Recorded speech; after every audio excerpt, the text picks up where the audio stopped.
आज की क्लास में हम सीखेंगे कि जब ट्रांसपोर्टेशन प्रॉब्लम में हमारे पास प्रोहिबिटेड या रिस्ट्रिक्टेड रूट्स दिए हों तो उसको कैसे सॉल्व किया जाता है।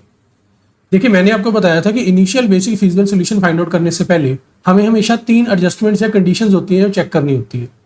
कंडीशन नंबर 1 थी कि हमारा जो गिवन ट्रांसपोर्टेशन प्रॉब्लम है वो बैलेंस्ड होनी चाहिए, वो अनबैलेंस्ड नहीं होनी चाहिए। अगर अनबैलेंस्ड है तो उसे बैलेंस्ड में कन्वर्ट करना होगा, तभी आप ट्रांसपोर्टेशन प्रॉब्लम में initial basic feasible solution find out कर सकते हो।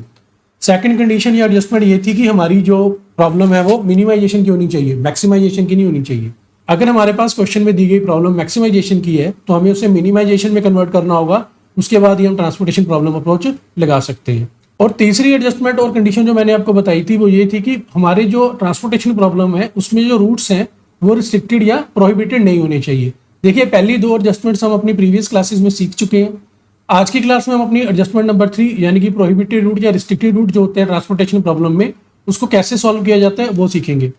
देखिए, अब ये जो प्रोहिबिटेड या रिस्ट्रिक्टेड रूट होते हैं ये क्या होते हैं। देखिए, ऐसा होता है कि हम जानते हैं कि ट्रांसपोर्टेशन प्रॉब्लम में हमारे सोर्सेज से डेस्टिनेशन की तरफ सामान जाना होता है। अब क्या होता है कि क्वेश्चन में हमारे पास वो कुछ ऐसे रूट्स बता देता है जहां पे ट्रांसपोर्टेशन पॉसिबल नहीं है। वो क्वेश्चन में आपको बता देते हैं कि भाई ये वो रूट्स हैं जहां पे आप ट्रांसपोर्टेशन ऑफ गुड्स नहीं कर सकते। अब ये जो हम ट्रांसपोर्टेशन ऑफ गुड्स नहीं कर सकते इन रूट्स के ऊपर, इसी को बोलते हैं कि आपके इन रूट्स के ऊपर प्रोहिबिशन है या रिस्ट्रिक्शन है। तो इसी को हम बोल देते हैं कि ये हमारे प्रोहिबिटेड या रिस्ट्रिक्टेड रूट्स हैं।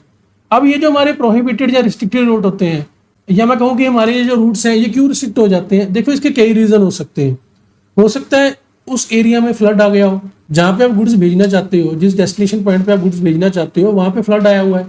अगर फ्लड आया हुआ है तो वहाँ पे आप ट्रांसपोर्टेशन पॉसिबल नहीं है। ये भी हो सकता है वहाँ पे कोई स्ट्राइक हो गई है, ठीक है। और ये भी हो सकता है कि भाई वहाँ पे जो हमारी रोड है उसकी कंडीशंस बहुत बैड है अभी, ठीक है, वहाँ पे क्या कहते हैं ट्रांसपोर्टेशन फीजिबल नहीं है। और एक अनदर रीजन ये भी हो सकता है कि वहाँ पे जो रोड है वो अभी अंडर मेंटेनेंस है, ठीक है। या हो सकता है कि भाई गवर्नमेंट ने कुछ टाइम के लिए उस रूट पे रिस्ट्रिक्शन लगा दी है। तो ऐसे करके कई रीजन हो सकते हैं कि जिसकी वजह से हम उस रूट को यूज नहीं कर पाएंगे। अब हमें कैसे पता चलता है भाई ये जो हमारे पास क्वेश्चन दिया गया है इसमें कोई रूट प्रोहिबिटेड है या रिस्ट्रिक्टेड है। देखो, उसका पहला पहचानने का तरीका तो ये है कि देखो आप जब रूट्स देखोगे ना, ठीक है ना, हम देखते हैं हमारे सेल्स में ट्रांसपोर्टेशन कॉस्ट पर यूनिट दी होती है। तो आपको कुछ ऐसे सेल देखने को मिल सकते हैं, हो सकता है एक सेल हो या एक से ज्यादा सेल हो, जहाँ पे ना वो ब्लैंक छोड़ देगा, एक डैश लगा देगा, ठीक है, उसने ट्रांसपोर्टेशन कॉस्ट पर यूनिट उस रूट की नहीं बताई होगी। तो एक तो हमें यहाँ से पता चल जाता है अच्छा भी यहाँ पे इसने ट्रांसपोर्टेशन कॉस्ट पर यूनिट नहीं बताई हुई इस रूट की, ठीक है ना, यहाँ पे इसने डैश लगा के छोड़ दिया है, तो इसका मतलब ये हमारा रिस्ट्रिक्टेड रूट है, ठीक है, उसने ना कॉस्ट की इन्फॉर्मेशन उस रूट की नहीं दी होगी। तो यहाँ से हमें पता चल जाता है कि भाई ये वाला रूट जो है हमारा रिस्ट्रिक्टेड है या प्रोहिबिटेड है।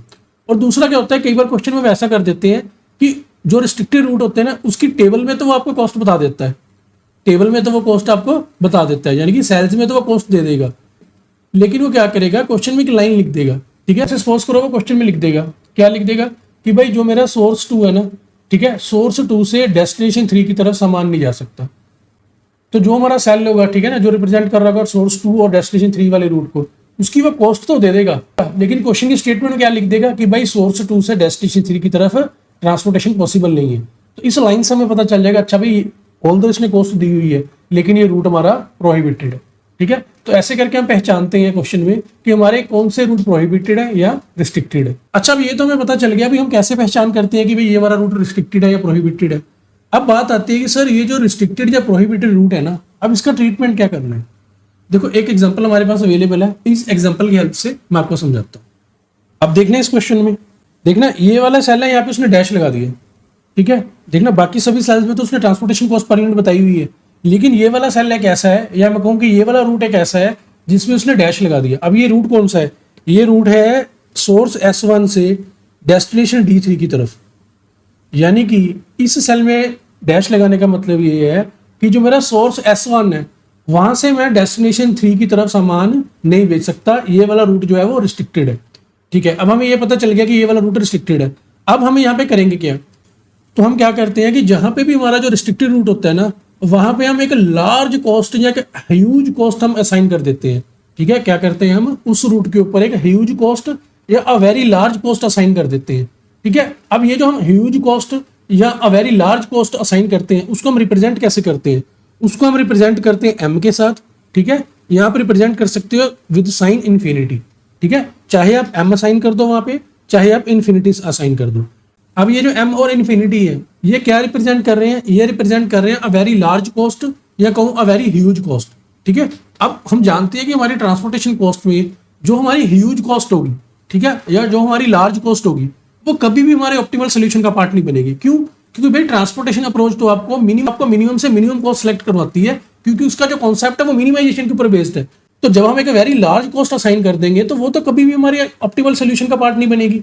जो हमारे पास ऑप्टिमल ट्रांसपोर्टेशन कॉस्ट निकल के आती है तो उसमें तो ये कॉस्ट कभी भी नहीं आएगी। तो हम क्या करेंगे, जब भी हमारे पास क्वेश्चन में रिस्ट्रिक्टेड रूट या प्रोहिबिटेड रूट दिया होगा, हम उसको, जैसे यहाँ पे डैश था तो हम उसको रिप्लेस कर देंगे इस डैश को। ठीक है, अब यहाँ पे डैश था, डैश की जगह पर कॉस्ट भी लिखी होती, चाहे डैश लगाई हो रिस्ट्रिक्टेड रूट के ऊपर या कॉस्ट लिखी हो, हम डैश और कॉस्ट जो भी लिखा होगा उसको हम रिप्लेस कर देंगे किससे, एम के साथ।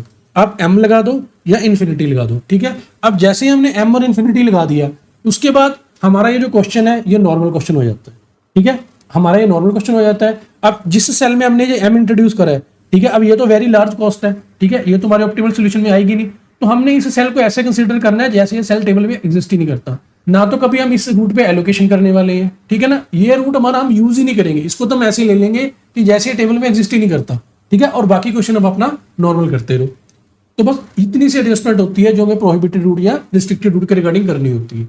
तो मैं एक बार फिर से रिपीट करता हूं, जब भी हमारे पास ट्रांसपोर्टेशन प्रॉब्लम में रिस्ट्रिक्टेड रूट दी हो, अब रिस्ट्रिक्टेड रूट एक भी हो सकता है, एक से ज्यादा भी हो सकते हैं, जहां पर भी उसने रिस्ट्रिक्टेड रूट दिया होगा ना, आपको उस सेल में जाना है, उस सेल में जाकर उस सेल में डैश दिया होगा या अगर कॉस्ट भी दी है तो उसको रिप्लेस कर देना है किसके साथ, एम के साथ। बस आपने वहां पे एम असाइन कर देना है। एम क्या है, अ वेरी लार्ज कॉस्ट, क्योंकि ये बहुत ही ह्यूज कॉस्ट है तो ये कभी भी हमारे ऑप्टिमल सोल्यूशन का पार्ट नहीं बनेगी। तो एक बार हमने एम असाइन कर दिया तो उसके बाद हम इस सेल को बिल्कुल भी यूज नहीं करने वाले किसी भी पर्पज के लिए। ठीक है, यहाँ पे एलोकेशन हम कभी भी नहीं करेंगे, तो इसको हम ऐसे ही ट्रीट करेंगे जैसे ये टेबल में एग्जिस्ट ही नहीं करेंगे। ठीक है ना, तो उसके बाद हमारा जो क्वेश्चन होता है वो नॉर्मल हो जाता है, जैसे अपन नॉर्मल क्वेश्चन सॉल्व करते हैं वैसे हम अपना क्वेश्चन सॉल्व करते रहो। तो बस ये इतना सा कॉन्सेप्ट है प्रोहिबिटेड रूट का और रिस्ट्रिक्टेड रूट का। होपफुली आपको ये कॉन्सेप्ट अच्छे से समझ में आया होगा। ठीक है, मिलते हैं नेक्स्ट क्लास में। Thanks for watching.